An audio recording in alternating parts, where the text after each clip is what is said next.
Police investigator ng Women's and Children's Protection Desk ng Parañaque sinibak matapos hindi tulungan ang babaeng biktima ng sexual harassment ng isang Indian national. Yan ang babalita sa atin ni Noche Caca sa Aris 27. Noche, good morning. Sinibak na sa pwesto ni Parañaque Chief of Police sa Colonel Nicolas Piñon ang investigador ng Women's and Children Protection Desk. Sa panayam ng DCRH kay Colonel Piñon, pinagpapaliwanag ito sa reklamo ni alias Inday na magpapablatter sana ng sexual harassment laban sa isang negosyante at ma-impluensyang Indian national. Paliwanag ni Piñon, hindi tinulungan ng kanyang tauhan bagkus sinabihan pa umano si alias Inday na alamin mo muna ang middle name ng inireklamo.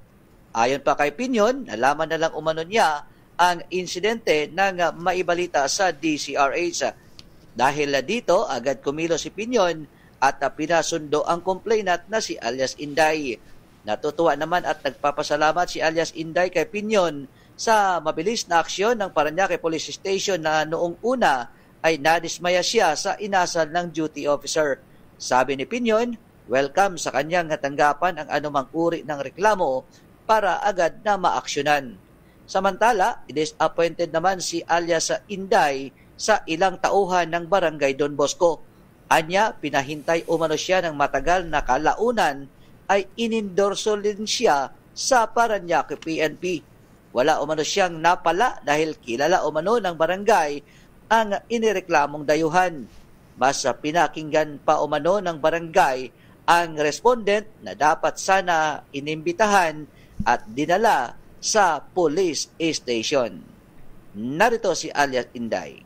Gusto ko pong magpasalamat sa agarang aksyon mula sa hepe at tauhan ng Parañaque Police mula sa paglilid ng unang humawak ng kaso ko hanggang sa pag-asikaso ng mga bagong naka-assign. Malumanay nila akong kinausap at inalam ang detalye ng aking reklamo. Maingat po nila akong sinundo at hinatid.